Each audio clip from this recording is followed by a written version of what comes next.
السلام عليكم ورحمة الله وبركاته. الحمد لله رب العالمين، وصلى الله على نبينا محمد وعلى آله وأصحابه أجمعين، أما بعد. اللهم رب اشرح لي صدري ويسر لي أمري واحلل عقدة من لساني يفقه قولي. سبحانك لا علم لنا إلا ما علمتنا إنك أنت العليم الحكيم.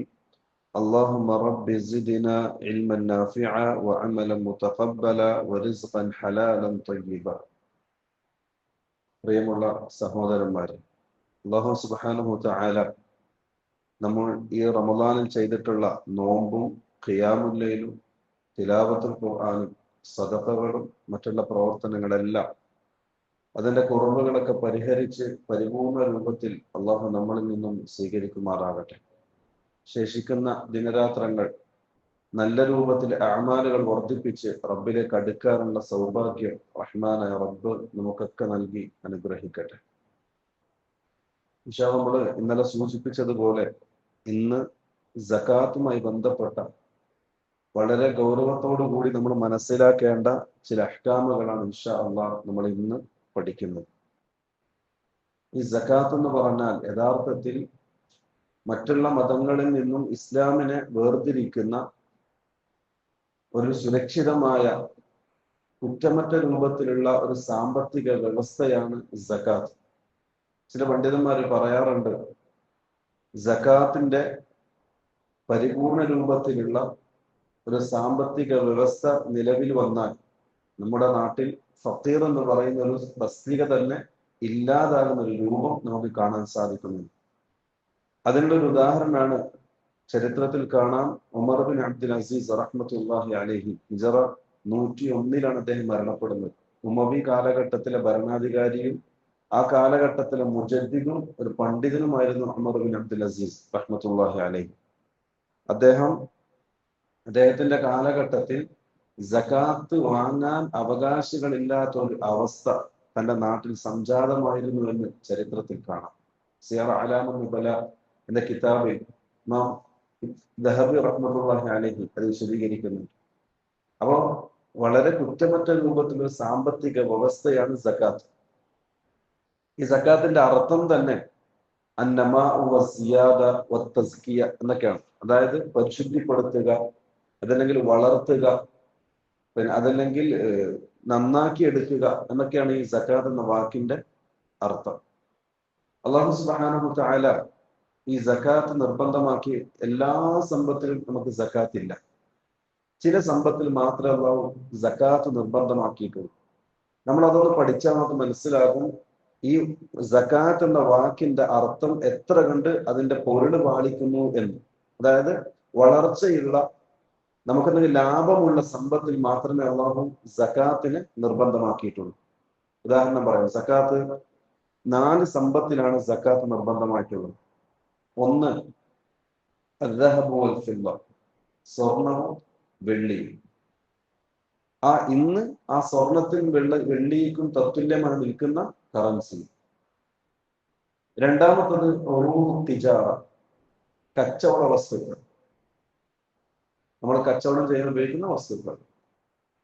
മൂന്നാമത്തത് അസ്സുറൂഉ വസ്സിമാർ, കൃഷിയുമായി ബന്ധപ്പെട്ട കാര്യങ്ങൾ, നമ്മൾ കൃഷി ചെയ്യുന്ന വസ്തുക്കൾ. നാലാമത്തത് സായിമത്തുൽ അൻആം, മൃഗങ്ങൾ, നമ്മൾ വളർത്തുന്ന മൃഗങ്ങൾ. ആ മൃഗത്തെ എല്ലാം ഇല്ല, മറിച്ച് ആട്, പശു, പിന്നെ ഒട്ടകം. ഇതിന് മാത്രമല്ല സകാത്ത് നിർബന്ധമാക്കിയിട്ടുണ്ട്. ഇതിന്റെ പ്രത്യേകത, ഇതിലൊക്കെ വളർച്ച ഉണ്ടാകുന്ന സാമ്പത്തിക ലാഭം ഉണ്ടാകുന്ന വസ്തുക്കളാണ്. നമ്മൾ താമസിക്കുന്ന വീടിന് സകാത്തില്ല. അത് കോടികൾ വിലമതിക്കുന്ന വീടാണെങ്കിലും സകാത്തില്ല. കാരണം എന്താ? അതിന് വളർച്ചയില്ല. അതേപോലെ തന്നെ നമ്മൾ ഉപയോഗിക്കുന്ന ഭൂമി, അത് ഏക്കർ കണക്കിന് ഭൂമി ഉണ്ടെങ്കിലും അതിനെന്തില്ല? സകാത്തില്ല. ഇതാണ് ഈ സകാത്തിന്റെ ഒരു മാനം. ഇനി നമ്മൾ എന്തിനൊക്കെ സകാത്ത് കൊടുക്കേണ്ടത്, എങ്ങനെയാ കൊടുക്കേണ്ടത്, അത് അല്ലാഹു കൃത്യമായ ഒരു രേഖ നമുക്ക് നൽകിയിട്ടുണ്ട്. റസൂലുള്ളാഹി സ്വല്ലല്ലാഹു അലൈഹി വസല്ലം അംർ ബിൻ ഹസം റളിയല്ലാഹു അൻഹുവിനെ ഒരു നാട്ടിലെ ഗവർണറാക്കി നിശ്ചയിക്കുകയും എന്നിട്ട് ആ നാട്ടിലെ ആൾക്കാർക്ക് സകാത്തിനെ സംബന്ധിച്ച് പഠിപ്പിച്ചു കൊടുക്കാൻ ഒരു കത്ത് എഴുതിയിട്ട് അയക്കുകയും ചെയ്യും. ആ കത്താണ് ഇന്ന് നിലവിൽ സകാത്തുമായി ബന്ധപ്പെട്ട് സകാത്തിന്റെ അഹ്കാമുകൾ ക്രോഡീകരിക്കപ്പെട്ട ഹദീസുകളിൽ ഏറ്റവും പ്രാബല്യമുണ്ട് ഒരു കത്ത്. റസൂലുള്ളാഹി തങ്ങൾ അംർ ഇബ്നു ഹസ്മിന് അയച്ച ഒരു കത്താണ്. ആ കത്ത് റസൂലുള്ളാഹി സ്വല്ലല്ലാഹു അലൈഹി വസല്ലം പറയുന്ന കാര്യങ്ങൾ. ആദ്യം നമുക്ക് കറൻസി എടുക്കാം. കറൻസി എന്ന് പറഞ്ഞാൽ സ്വർണവും വെള്ളിയും, അതാണ് അസ്ല്. കറൻസിക്കായിട്ട് സകാത്തിന് പ്രത്യേക തെളിവൊന്നും നമുക്ക് കാണാൻ സാധിക്കില്ല. മറിച്ച് റസൂലുള്ളാഹി സ്വല്ലല്ലാഹു അലൈഹി വസല്ലം കാലഘട്ടത്തിൽ ക്രയവിക്രയത്തിന് വേണ്ടി ഉപയോഗിച്ച വസ്തുക്കളാണ് ദീനാറും ദിർഹമും. ദീനാറും ദിർഹമും, സ്വർണവും വെള്ളിയും, സ്വർണ്ണ നാണയം വെള്ളി നാണയം, അതായിരുന്നു അന്ന് കറൻസി ഉപയോഗിച്ചിരുന്നത്. അപ്പൊ റസൂലുള്ളാഹി സ്വല്ലല്ലാഹു അലൈഹി വസല്ലം സ്വാഭാവികമായും ഹദീസ് പറയുമ്പോൾ ഇത്ര കണക്ക് സ്വർണം നിങ്ങളുടെ അടുത്തുണ്ടെങ്കിൽ, സ്വർണ്ണ നാണയങ്ങൾ ഉണ്ടെങ്കിൽ, അല്ലെങ്കിൽ ഇത്ര വെള്ളി നാണയങ്ങൾ ഉണ്ടെങ്കിൽ, ഏകദേശം സ്വർണ്ണ നാണയത്തിന് റസൂലുള്ളാഹി സ്വല്ലല്ലാഹു അലൈഹി വസല്ലം വെച്ച കണക്ക് 85 ഗ്രാം സ്വർണം, 85 ഗ്രാം, ഏകദേശം 10.5 പവൻ. വെള്ളിയെ സംബന്ധിച്ച് റസൂലുള്ളാഹി സ്വല്ലല്ലാഹു അലൈഹി വസല്ലം തങ്ങൾ പറഞ്ഞത് 85 ഗ്രാം, 595 ഗ്രാം. വെള്ളി, സിൽവർ 595 ഗ്രാം. ഇതാണ് കണക്ക്. ആധുനിക പണ്ഡിതന്മാർ എന്ത് ചെയ്തു? ഈ സ്വർണത്തെയും വെള്ളിയെയും ഖിയാസ് ചെയ്തുകൊണ്ട് നമ്മുടെ നാട്ടിൽ അന്ന് അവർ ഉപയോഗിച്ചതിന് പകരം നമ്മുടെ നാട്ടിൽ ഉപയോഗിക്കുന്ന കറൻസിക്കും അവർ സകാത്ത് നിർബന്ധമാക്കി. ഇതാണ് അതിന്റെ തെളിവ്.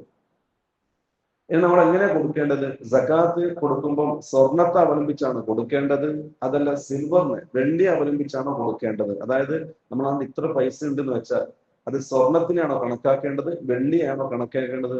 അഭിപ്രായ വ്യത്യാസമാണ്. അത് ഏറ്റവും പ്രബലമായ അഭിപ്രായം. ഞാൻ ഈ പറയുന്ന മസ്അലകളൊക്കെ നാലാരൊരു മദ്ഹബിനെ അവലംബിച്ചുകൊണ്ടല്ല, മറിച്ച് ഈ 4 മദ്ഹബിൽ നിന്നും ദലീലിനോടടുത്ത, തെളിവിനോടടുത്ത അഭിപ്രായം ഏതാണോ അതാണ് സൂചിപ്പിക്കുന്നത്. അപ്പൊ പ്രബലമായ അഭിപ്രായമായി പണ്ഡിതന്മാർ സൂചിപ്പിച്ചത്, നമ്മൾ നോക്കുമ്പോൾ അഹ്ദുൽ ഫുഖറ, പാവപ്പെട്ടവർക്ക് ഏറ്റവും അനുയോജ്യമായത് ഏതാണോ അതാണ് നമ്മൾ സ്വീകരിക്കേണ്ടത്. ഉദാഹരണം പറയാം. സ്വർണ്ണാണെങ്കിൽ ഇന്ന് ഈ സ്വർണത്തിന്റെ റേറ്റ് അനുസരിച്ച് 85 ഗ്രാം സ്വർണത്തിന്റെ പൈസ അനുസരിച്ച് സകാത്ത് കൊടുക്കാനുണ്ടെങ്കിൽ നമ്മുടെ കൂട്ടത്തിൽ അധികം ആൾക്കാർക്കും സകാത്ത് കൊടുക്കേണ്ടി വരില്ല. കാരണം സ്വർണത്തിന് നല്ല റേറ്റ് ആണല്ലോ. അപ്പൊ 85 ഗ്രാം 10.5 പവന്റെ പൈസ കണക്കാക്കുകയാണെങ്കിൽ നമ്മുടെ കൂട്ടത്തിൽ അധികം ആൾക്കാർക്കും സകാത്ത് നിർബന്ധം ഉണ്ടാവില്ല. ഒന്ന്. രണ്ടാമത്തത്, വെള്ളിയുടെ മൂല്യമാണ് കണക്കാക്കുന്നതെങ്കിൽ ഏകദേശം 85 ഗ്രാം, 595 ഗ്രാം പൈസ തുല്യമായി കണക്കാക്കുകയാണെങ്കിൽ നമ്മുടെ കൂട്ടത്തിൽ അധിക പേർക്കും സകാത്ത് നിർബന്ധമാണ്. അപ്പൊ ഏതാ അഹ്ദുൽ ഫുഖറ? 2 രൂപത്തിൽ വെള്ളി സ്വീകരിക്കലാണ് ഏറ്റവും അനുയോജ്യമായത്. അതായത് വെള്ളിയുടെ പൈസ കണക്കാക്കലാണ് ഏറ്റവും അനുയോജ്യമായത്. എന്തുകൊണ്ടാണ്? 2 കാരണത്താൽ. ഒന്ന്, വെള്ളിയുടെ പൈസയാണ് നമ്മൾ കണക്കാക്കുന്നതെങ്കിൽ നമ്മുടെ നാട്ടിലെ ഒരു ഏകദേശം മാന്യന്മാരായ എല്ലാവർക്കും സകാത്ത് എന്ന പുണ്യകർമ്മം ചെയ്യാനുള്ള അവസരം കിട്ടും, ഇല്ലേ? സ്വർണം വെച്ച് കിട്ടാത്ത ആൾക്കാരൊക്കെ സകാത്ത് വെച്ച്, വെള്ളി വെച്ച് നോക്കുകയാണെങ്കിൽ നമുക്ക് സകാത്ത് കൊടുക്കാനുള്ള അവസരം കിട്ടും. സകാത്തിന് അമലല്ലേ, ഇബാദത്തല്ലോ. ഒരാളെ ഹജ്ജ് ചെയ്യാൻ ഭാഗ്യം കിട്ടിയിട്ട് ചെയ്യാതിരിക്കും, അല്ലെങ്കിൽ ഇല്ലല്ലോ. അതേപോലെ സകാത്ത് കൊടുക്കാൻ ഒരു ചാൻസ് കിട്ടിയാൽ കൊടുക്കാതിരിക്കുമോ? ഇല്ല. അപ്പൊ അതിനേറ്റവും അനുയോജ്യമായത് ഏതാ? സിൽവർ എടുക്കലാണ്. രണ്ടാമത്തത്, നമ്മൾ ഈ സ്വർണത്തിന്റെ നോക്കുകയാണെങ്കിൽ നമ്മുടെ കുറച്ച് ആൾക്കാർക്ക് കൊടുക്കാനുണ്ടാവും. അപ്പൊ കുറച്ച് ഫുഖറാക്കന്മാർക്ക് സകാത്ത് കിട്ടും. നമ്മളെല്ലാവരും കൊടുക്കാൻ റെഡി ആയാലും ഒരുപാട് ഫുഖറാക്കന്മാർക്ക് സകാത്തിന്റെ പൈസ കിട്ടും. അപ്പൊ 2 വെച്ച് നോക്കുമ്പോഴും അനുയോജ്യമായത്, ഫുഖറാക്ക് പാവപ്പെട്ടവർക്ക് അനുയോജ്യമായത് സിൽവറിന്റെ റേറ്റ് വെച്ച് കൊടുക്കലാണ്. അതുകൊണ്ടാണ് ആധുനിക കാലഘട്ടത്തിലെ ഫുഖഹാക്കളൊക്കെ നമ്മൾ സിൽവറിനെ പരിഗണിച്ച് കൊടുക്കലാണ് അഫ്ളൽ എന്ന് പറയാൻ കാരണം.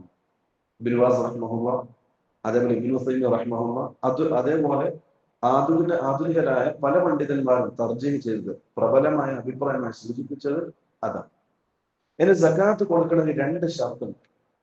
ഈ 2 ഷർത്ത് പാലിക്കപ്പെട്ടാൽ നമ്മൾ സകാത്ത് കൊടുത്താൽ മതി. സകാത്ത് നിർബന്ധമാകാനുള്ള 2 ഷർത്തുകൾ.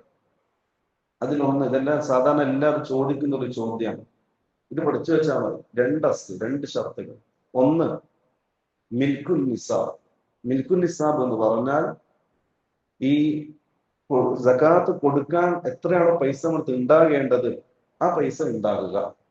ഉദാഹരണത്തിന് ഇപ്പൊ നമ്മൾ വെള്ളിന്റെ അനുസരിച്ചാണ് കൊടുക്കുന്നതെങ്കിൽ 595 ഗ്രാം വെള്ളിക്ക് തത്തുല്യമായ പൈസ നമ്മുടെ കയ്യിൽ ബാലൻസ് ആയിട്ട് ഉണ്ടാവുക. ഇതാണ് ഒന്നാമത്തെ ഷർത്ത്.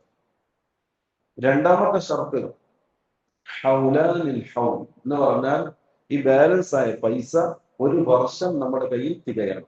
1 വർഷം തികഞ്ഞാലേ സക്കാത്ത് കൊടുക്കേണ്ടതുള്ളൂ. ഈ ഒരു വർഷം കണക്കാക്കേണ്ടത് ഖമരിയായ വർഷം അനുസരിച്ച് കൊണ്ടാണ്, അതായത് ഇസ്ലാമിലെ കലണ്ടർ അനുസരിച്ച് കൊണ്ടാണ്. ഈ റമദാനിൽ കൊടുത്താൽ അടുത്ത റമദാൻ വരെ, അല്ലെങ്കിൽ ഈ മുഹറത്തിൽ കൊടുത്താൽ അടുത്ത മുഹറം വരെ നമ്മുടെ അടുക്കൽ ആ പൈസ ബാലൻസ് ആയിട്ട് ബാക്കിയായാലേ നമ്മൾ സക്കാത്ത് കൊടുക്കേണ്ടതുള്ളൂ. ഇപ്പൊ ചില ആൾക്കാർ ചോദിക്കും, ഉദാഹരണം പറയാം, 595 ഗ്രാം തത്തുല്യം അത് 50,000 റുപ്യാണ് കണക്കാക്കിക്കോ ഉദാഹരണത്തിന്. ആ 50,000 റുപ്യ എന്റെ അക്കൗണ്ടിൽ ഈ റമദാനിലുണ്ട് ബാലൻസ് ആയിട്ട്, എന്റെ ആവശ്യങ്ങളൊക്കെ കഴിച്ച് ബാക്കി ബാലൻസ് ആയിട്ട് അക്കൗണ്ടിലുണ്ട്. അടുത്ത റമദാൻ വരെ ആ പൈസ അതേപോലെ വേണമെന്നില്ല, കുറച്ചങ്ങോട്ടും ഇങ്ങോട്ടും ആയാൽ പ്രശ്നമില്ല. ഉദാഹരണത്തിന് 50 ഉള്ളത്, ഇതിന്റെ ഇടയ്ക്ക് ഒരു മാസം 45 പിന്നെ ആദ്യം 50 പിന്നെ 45 പ്രശ്നമില്ല. ചെറിയ യസീറായ ചെറുതായ രൂപത്തിലുള്ള ഏറ്റവും വ്യത്യാസം പ്രശ്നമില്ല. പിന്നെ അതല്ല 50,000 റുപ്യ അക്കൗണ്ടിലുണ്ട് ഓൾറെഡി, അടുത്ത റമദാൻ ആകുന്നതിന് മുമ്പ് ഷാബാനിലോ അല്ലെങ്കിൽ റജബിലോ ചികിത്സക്ക് വേണ്ടിയിട്ട് കുറച്ച് പൈസ ഞാൻ എടുത്തു, അപ്പൊ ബാക്കി 20 ഉള്ളൂ, സക്കാത്ത് നിർബന്ധമുണ്ടോ? ഇല്ല. അത്ര കുറ്റമറ്റ രൂപത്തിലാണ് അല്ലാഹു സുബ്ഹാനഹു വ തആല ഇതിന്റെ നിയമങ്ങൾ നമുക്ക് പഠിപ്പിച്ചു തന്നിട്ടുണ്ട്. ഇനി നമ്മൾ ഈ പറഞ്ഞതുപോലെ നുഖൂദിന്റെ, അതായത് കറൻസിയുടെ സക്കാത്ത് കൊടുക്കുകയാണെങ്കിൽ നമ്മൾ ഈ രൂപത്തിൽ കണക്കാക്കുക. നമ്മൾ കയ്യിലുള്ള ബാലൻസ് ഇതിന് എങ്ങനെയാ കൊടുക്കേണ്ടത്? ചില ആൾക്കാർ ചോദിക്കും, സാലറിക്ക് സക്കാത്ത് കൊടുക്കണോ, വാടക കിട്ടുന്നതിന് സക്കാത്ത് കൊടുക്കണോ, അതല്ല പിന്നെ പെൻഷൻ, വയസ്സാർക്ക് പെൻഷൻ കിട്ടുമല്ലോ ഗവൺമെന്റ്, അത് കിട്ടുന്ന അതിന് സക്കാത്ത് കൊടുക്കണോ, അല്ലെങ്കിൽ കുറിയടിച്ച അതിന് കൊടുക്കണോ ചോദിക്കാറുണ്ട്. നമ്മൾ മനസ്സിലാക്കിയ കാര്യം എന്താ അറിയോ? നമ്മുടെ നാട്ടില് രാവിലെ സുബഹിക്ക് പാല് വിൽക്കുന്ന ആൾക്കാർ വരും സൊസൈറ്റി. അവരെന്താ ചെയ്യുക? ഒരു വണ്ടിയിൽ വന്നിട്ട് ഒരു വീട്ടിൽ നിന്ന് പാലിടും, അടുത്ത പേയ്മെന്റ് അടന്ന് പാലിടും, എല്ലാവർക്കും പാലെടുത്തെടുത്ത് മാർക്കറ്റിൽ കൊണ്ടുപോയിട്ട് കൊടുക്കും, ഒന്നിച്ചു കൊടുക്കും. അതെല്ലാം പാൽ തന്നെയല്ലേ, സംശയമൊന്നുമില്ലല്ലോ. അതേപോലെ നമ്മൾ എന്ത് ചെയ്യാം? ഒരു കൊട്ടയായിട്ട് കണക്കാക്കും, ഒരു കൊട്ട. ഈ കൊട്ടയിലേക്ക് എൻ്റെ സാലറി വരും, പിന്നെ എനിക്ക് ബിൽഡിംഗ് ഉണ്ട്, അതിന്റെ വാടക അതും വരും, അതുപോലെ എനിക്ക് പെൻഷൻ കിട്ടുന്നുണ്ട്, ആ പെൻഷൻ വരും, എനിക്ക് സ്കോളർഷിപ്പ് കിട്ടുന്നുണ്ട്, അതും വരും, പിന്നെ എനിക്ക് ഒരാൾ ഹദിയായിട്ട് കുറച്ച് പൈസ അതും വന്നു, പിന്നെ എനിക്ക് എൻ്റെ ദീർഘായുസ് കൊടുക്കട്ടെ, ഒരാൾ ഉപ്പ മരണപ്പെട്ടു, ആ ഉപ്പാന്റെ സമ്പത്ത് വറാസത്തായിട്ട് അനന്തര സ്വത്തായിട്ട് എനിക്ക് കിട്ടി, അതും എൻ്റെ അക്കൗണ്ടിലേക്ക് വരും, എല്ലാം വരും. ഇതാണ് പാൽപാത്രം പോലെ എല്ലായിടത്തു നിന്ന് കിട്ടുന്ന പാലും ഒരേ പാല് പോലെ നമ്മൾ സംഭരിക്കുന്നത് പോലെ എല്ലാ പൈസയും നമ്മൾ ഈ കൊട്ടയിലേക്ക് ഇടുക. ഈ കൊട്ടയിലേക്ക് ഇട്ടിട്ട് ഇത് വെറുതെ പൈസ ഇടുമ്പോൾ നിൽക്കുമോ? ഇല്ലല്ലോ, ചെലവാവില്ലേ, ഒരു ചെലവില്ലേ. ഈ ബാലൻസ് ഇങ്ങനെ നിൽക്കുന്നതനുസരിച്ച് ആ ചെലവ് ഇങ്ങനെ കഴിച്ചു പോകും. അപ്പൊ നമ്മൾ ഈ റമദാനിൽ പൈസ കണക്കാക്കിയപ്പോൾ എന്റെ ചെലവ് കഴിച്ച് ബാക്കിയുള്ളത് ഈ 595 ഗ്രാം വെള്ളിക്ക് തുല്യമായ പൈസ ഉണ്ട്, 50,000 റുപ്യ കൂട്ടിക്കോ. അടുത്ത റമദാനിൽ നമ്മൾ എന്ത് ചെയ്യുക? എടുത്തു നോക്കുക എത്രയുണ്ട്. ഈ 50,000 ഉണ്ടെങ്കിൽ നമ്മൾ എന്ത് ചെയ്യുക? ഇതിന്റെ 2.5% സക്കാത്തായിട്ട് കൊടുക്കും. ഇതാണ് സക്കാത്ത്. ഓരോന്നിനും സക്കാത്തില്ല, മൊത്തത്തിൽ പൈസയായിട്ട് കൊടുക്കും. ഇതാണ് കറൻസിയുടെ സക്കാത്ത്. ഇനി ഇൻഷാ അല്ലാഹ് കച്ചവടത്തിന്റെ സക്കാത്ത്, അതേപോലെ മറ്റേ കൃഷിയുടെ സക്കാത്ത്, പിന്നെ ബഹീമത്തുൽ അൻആമിന്റെ സക്കാത്ത് നമുക്ക് ഇൻഷാ അല്ലാഹ് പിന്നീട് പഠിക്കാം. അതേപോലെ സ്വർണ്ണാഭരണത്തിന്റെ സക്കാത്ത്, അതും വേറെ തന്നെ ചർച്ച ചെയ്യേണ്ട വിഷയമാണ്. സ്വർണ്ണാഭരണത്തിന്റെ സക്കാത്ത്, നമ്മൾ ഉപയോഗിക്കുന്നതും ഉപയോഗിക്കാതെ എടുത്തു വെച്ചതുമായ സ്വർണ്ണാഭരണത്തിന്റെ സക്കാത്ത് ഇൻഷാ അല്ലാഹ് നമുക്ക് പിന്നെ പഠിക്കാം. അല്ലാഹു സുബ്ഹാനഹു വ തആല നമ്മുടെ ഇൽമിലും അമലിലും സമയത്തിലും ആരോഗ്യത്തിലും നല്ല ബറക്കത്ത് നൽകി അനുഗ്രഹിക്കട്ടെ. هذا والله أعلم وصلى الله على نبينا محمد وعلى آله وصحبه وسلم. السلام عليكم ورحمة الله وبركاته.